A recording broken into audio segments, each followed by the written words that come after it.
Bible's first contact event is hiding in plain sight?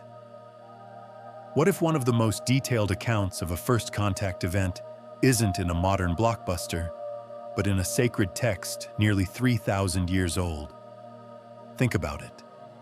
Radiant wheels that can move in any direction, a thunderous noise that shakes the very ground, and strange beings covered in eyes. For centuries, this has been known as the divine vision of the prophet Ezekiel. But what if he was actually describing something not of this world? Section 1. The Prophet and the Despair. To unravel one of the Bible's greatest mysteries, we have to go back to the 6th century BC. We find a priest named Ezekiel living among his people in exile. Their home, Jerusalem, had been crushed by the Babylonians. Now they were captives in a foreign land, settled by the Chebar River. This was a time of absolute crisis.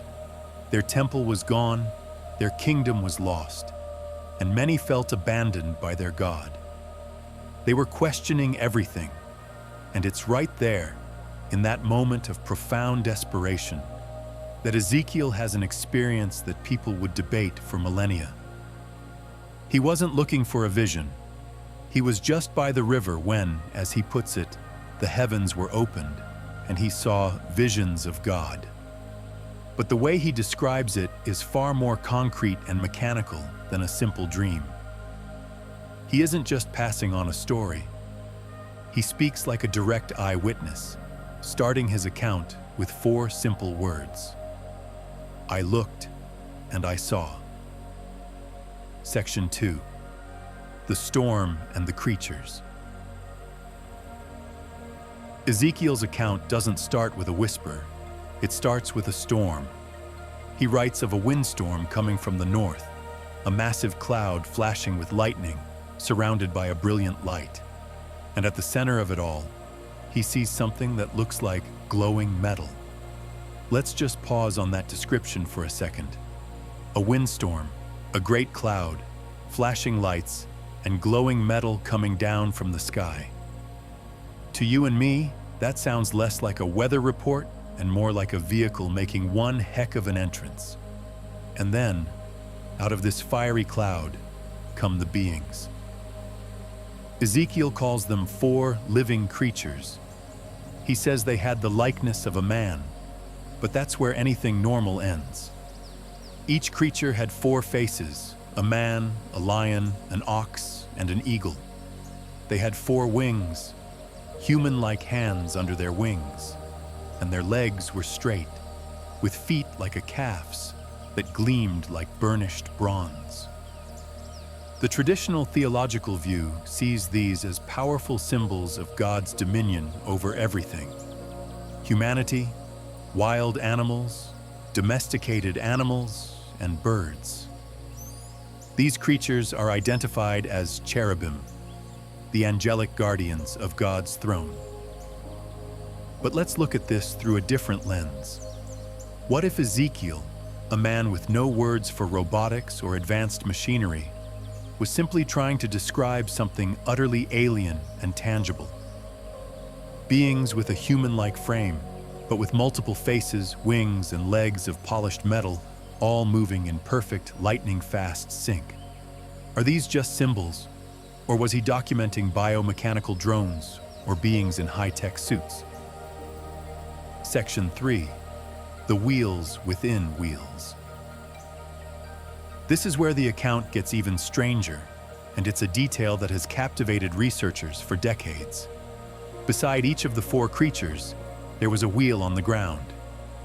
Ezekiel says their appearance was like the gleam of a sparkling jewel. And then he drops the most famous and baffling detail of all. Their design was like a wheel within a wheel. These were not your average chariot wheels.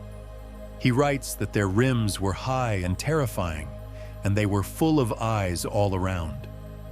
Even stranger was their movement. They could go up, down, left, or right, in any direction, without ever turning. Imagine a sphere that can change its vector instantly. This description of omnidirectional movement was so oddly specific that it caught the eye of a NASA engineer named Joseph F. Blumrich.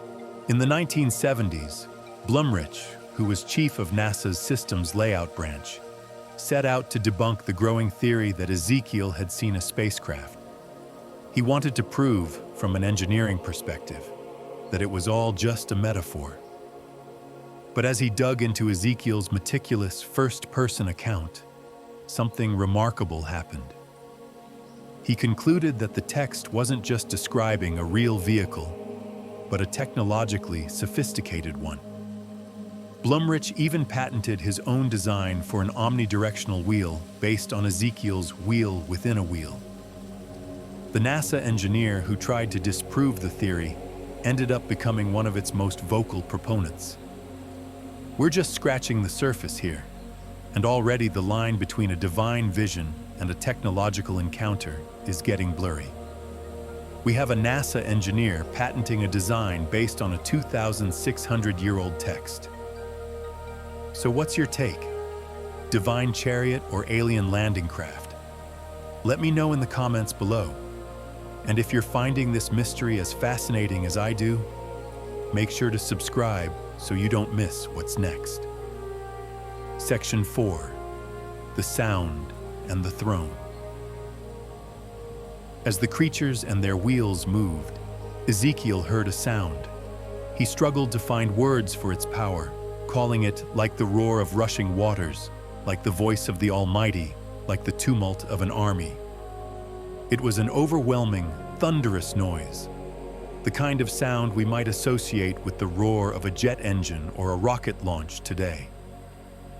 Above all of this, he saw a platform, a firmament that sparkled like ice. And on top of that platform was the climax of the vision, a throne that looked like it was made of lapis lazuli. Seated on the throne was a figure with the likeness of a man. But this being wasn't described in soft, ethereal terms. He glowed like gleaming metal and was engulfed in what looked like fire, surrounded by a radiant light like a rainbow. Once again, the language is all about energy and power. While theologians see this as the ultimate expression of God's glory, others can't help but see a being in a protective suit or an entity viewed through a powerful energy field. Section 5. The Great Debate. This brings us to the heart of the debate. For thousands of years, the overwhelming consensus among biblical scholars has been that this vision is purely symbolic. They point out that Ezekiel himself concludes the chapter by saying, "This was the appearance of the likeness of the glory of the Lord." In this view, the vision was never a physical event, but a profound message of hope. The mobile throne chariot, or Merkabah, symbolized that God wasn't confined to the destroyed temple in Jerusalem. His power was everywhere, even with his people in exile.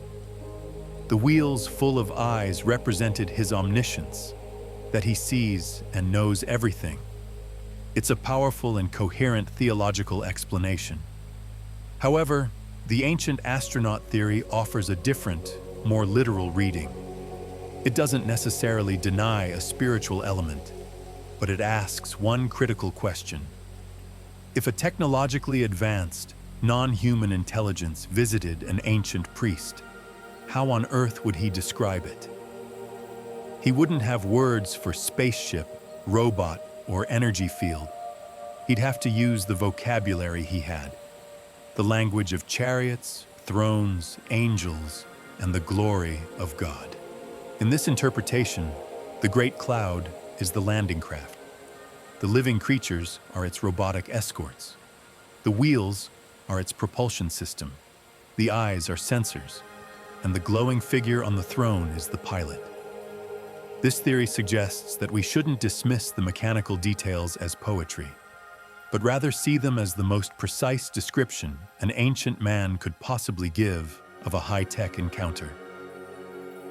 Section 6. Hiding in plain sight. So why does this alternative interpretation refuse to go away? Maybe because it speaks to a feeling many of us get when we read passages like this. These bizarre, complex, and almost scientific descriptions are often glossed over in Sunday school. They don't fit neatly into simple moral lessons. They're just strange. And that strangeness demands an explanation. This is the hiding in plain sight part of our story. For centuries, the text has been right there. The details, the burnished bronze, the glowing metal, the wheels that moved without turning, have been faithfully transmitted through time. But for most of that time, we've been taught to read them only as symbols. What if our modern understanding of technology and engineering is giving us a new lens to understand an old text? What if these ancient scriptures, revered for millennia, hold layers of meaning we're only now, in the 21st century, beginning to appreciate? Conclusion. So what did Ezekiel really see by the river Chebar? Was he a prophet receiving a stunning, symbolic vision of God's divine glory, a message of hope for his broken people? The text itself supports this, and it remains a cornerstone of faith for millions. Or was he an unwitting witness to a first contact event? A man who encountered something so advanced, so far beyond his world, that he could only describe it as the throne of God descending from the heavens. His account is so unnervingly specific, filled with details that feel more at home in an engineer's logbook than in a prophetic text. The one thing both sides can agree on is that something profound happened to Ezekiel that day. He looked up and saw the impossible. Whether that impossible thing was the spiritual glory of God or the physical reality of a visitor from the stars, his account remains one of the most compelling and enduring mysteries in human history. The words are right there, hiding in plain sight. What you choose to believe is up to you. If you want to explore more ancient mysteries that challenge our understanding of the past, be sure to hit that subscribe button and share this video with someone who loves a good mystery. Thanks for watching.